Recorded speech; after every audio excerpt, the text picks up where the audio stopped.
Teka-teki mengapa Kuma memutuskan untuk melindungi kapal Tousan Sunny mungkin sudah terjawab di mana dia tahu Luffy adalah Nika. Momen tidak biasa terjadi ketika kru topi jerami berada di Sabardi. Salah satu Shichibukai, yaitu Bartholomew Kuma, justru membantu kru topi jerami, sehingga berkembang seperti sekarang. Banyak fans yang penasaran dengan apa yang membuat Kuma seperti itu, tetapi teka-teki tersebut mungkin akhirnya sudah terpecahkan.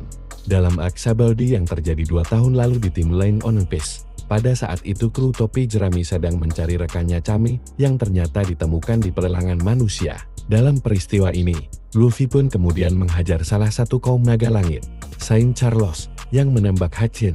Akibatnya, kerusuhan pun terjadi yang mana Angkatan Laut menerjunkan Admiral yaitu Kizaru. Pasca kedatangan Angkatan Laut dan juga Kizaru, kru topi jerami berusaha untuk melawan namun level kekuatan mereka jauh berada di bawah Admiral.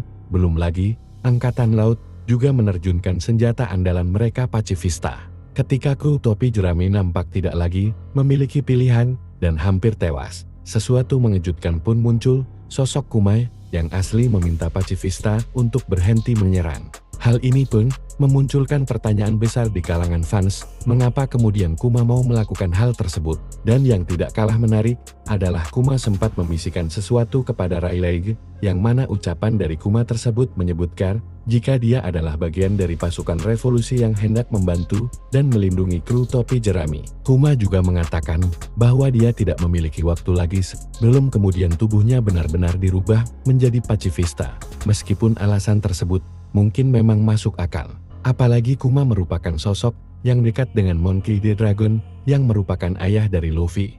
Namun bagaimana jika kemudian bukan itu alasan sebenarnya mengapa Kuma membantu Luffy? Terdapat sebuah spekulasi yang menarik mengenai kemungkinan alasan sebenarnya mengapa Kuma kemudian mau membantu Luffy saat peristiwa di Sabardi. Dalam spekulasi ini dijelaskan, jika Kuma kemungkinan tahu jika Luffy adalah Nika, bagaimana hal itu bisa terjadi? Spekulasi ini muncul berdasarkan dari apa yang dihadirkan dalam chapter terbaru One Piece yaitu chapter 95. Yang menarik adalah ras Buccaneers sudah sejak turun-temurun mengenal sosok legendaris Nika. Mereka bahkan mengajarkan anak-anak mereka tentang tarian dan drum kebebasan milik Nika. Seperti yang kita ketahui, sejak 800 tahun lalu sosok Nika tidak pernah muncul, sampai kemudian Luffy memakan buah iblis Gumu-Gumu alias buah iblis Nika. Kuma kemungkinan tahu tentang buah iblis tersebut, dan dia juga tahu jika Luffy yang kemudian memakan buah iblis tersebut. Apalagi kabar tentang Luffy begitu masif mengetahui hal tersebut. Kuma kemungkinan memutuskan untuk melindungi Luffy agar masa depannya bisa lebih baik. Dalam hal ini, Kuma ingin Luffy mewujudkan tujuan utama dari Nika, yaitu membebaskan para budak dan juga dunia dari cengkraman kaum naga langit. Inilah yang mungkin membuat Kuma memutuskan untuk mengorbankan dirinya demi melindungi Luffy. Dan jika melihat apa yang terjadi, misi besar dari Kuma tersebut sudah berhasil sejauh ini.